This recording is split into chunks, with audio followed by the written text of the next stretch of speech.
Hey everyone, and welcome back to the channel. Today we're re-diving into a topic that fascinates many of us. How do the wealthy really think about money? Is it just about having more of it, or is there a fundamental difference in their mindset?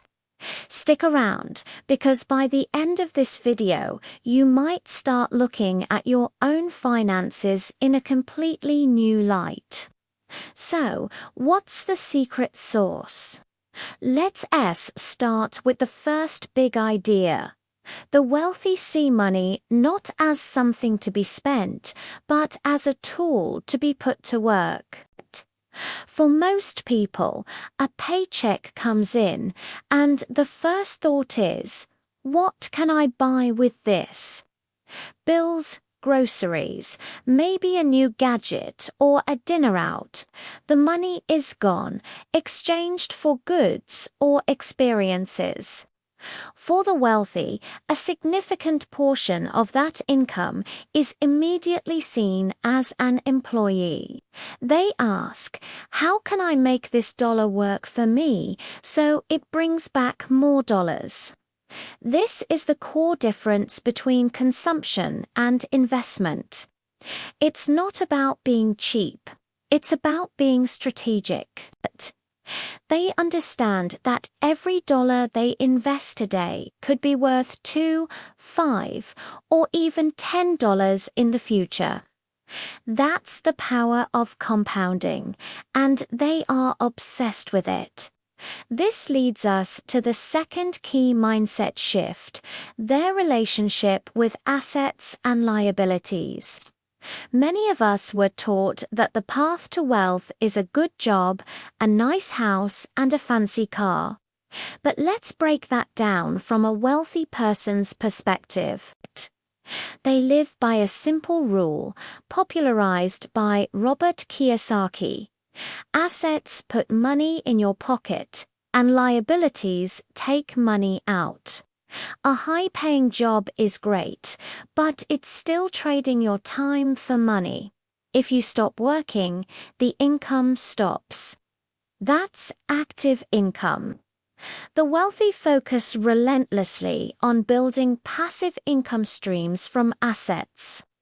These could be stocks that pay dividends, rental properties that generate cash flow, or a business that runs without their constant presence. Now, think about the things we often consider assets. Your primary home. Unless it's generating income, it's a liability. It costs you money every month in mortgage payments, taxes, and maintenance. That new car that loses 20% of its value the moment you drive it off the lot. A major liability. The wealthy aren't against owning nice things, but they often buy them with the cash flow generated by their assets, not with their own hard-earned labor. First, they buy the asset that pays for the luxury. It's a complete reversal of the typical earn, spend, save what's left model. Theirs is earn, invest, and then spend what the investments generate. The third big difference is how they approach risk. Most people are terrified of losing money. The fear of a stock market crash or a failed business venture keeps them playing it safe, often in low-yield savings accounts where their money barely outpaces inflation, or sometimes even loses purchasing power. The wealthy, however, understand that risk is part of the game. They don't avoid risk, they manage it. They do this through education. Before investing in a stock, a piece of real estate, or a new business, they invest their time in understanding it inside and out.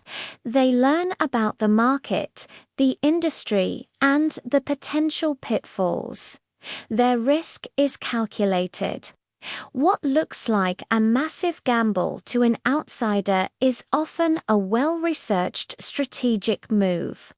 They also diversify their investments, so if one area takes a hit, it doesn't wipe them out.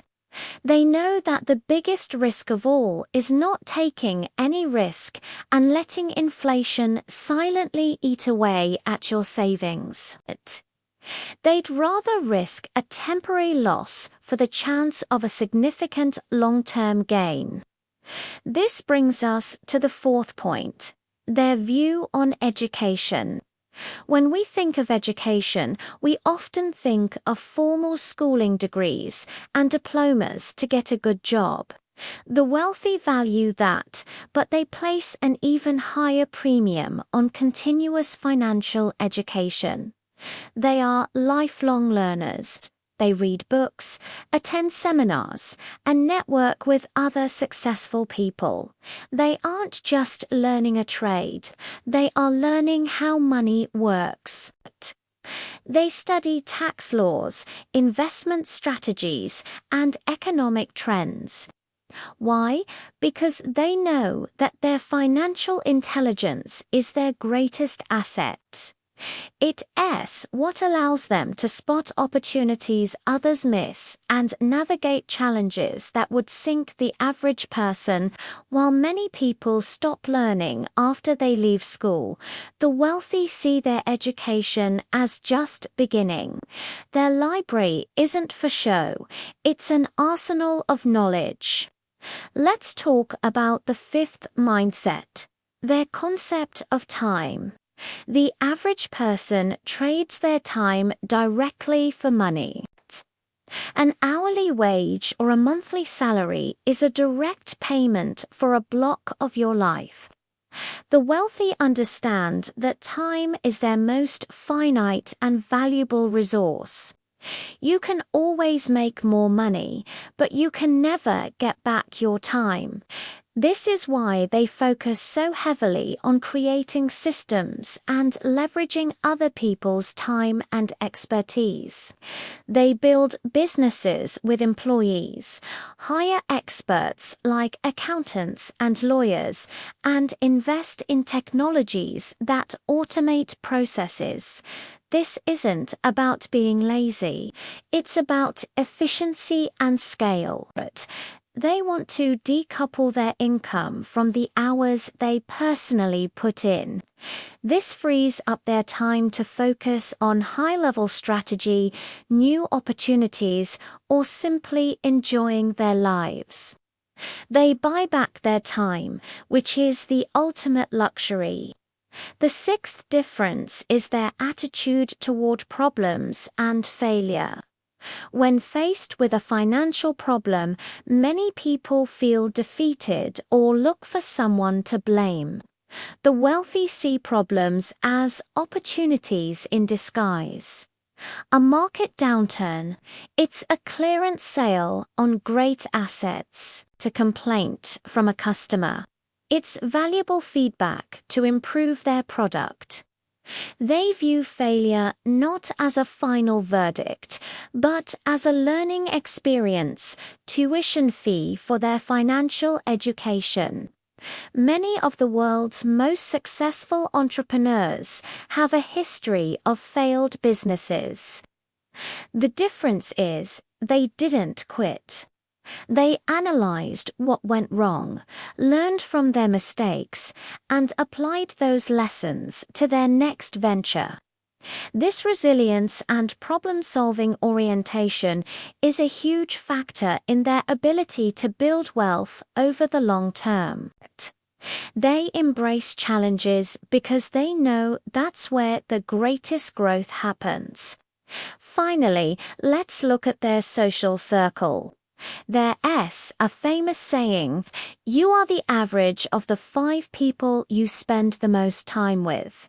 The wealthy take this to heart. They intentionally network and build relationships with other successful, ambitious, and knowledgeable individuals. They join masterminds, attend industry conferences, and play golf, not just for leisure, but for connection. These conversations aren't just small talk. They're about sharing ideas, discussing deals, and learning from each other's successes and failures. Being around people who think big and have a positive, growth-oriented mindset is contagious.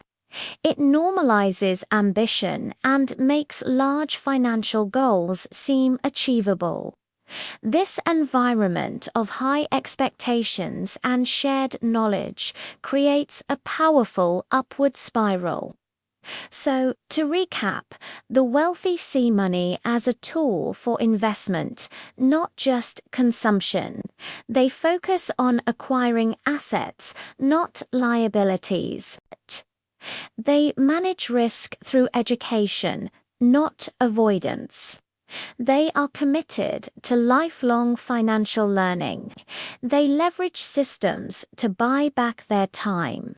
They see problems as opportunities and failure as feedback. And they curate a social circle that pulls them up. Changing your financial life starts with changing your financial mindset. You don't need to be a millionaire to start thinking like one. Start by setting aside a small portion of your income to invest, even if it's just a little. Begin learning about a type of asset that interests you. Read a book. Listen to a podcast. Reframe a financial problem as a puzzle to be solved. These small shifts, practiced consistently, can have a massive impact over time. Thank you so much for watching. I hope this gave you some valuable insights. If you found this helpful, please hit that like button and don't forget to subscribe and turn on notifications so you don't miss our next video. I'd love to hear your thoughts in the comments below. What's one mindset shift you're going to try? See you in the next one.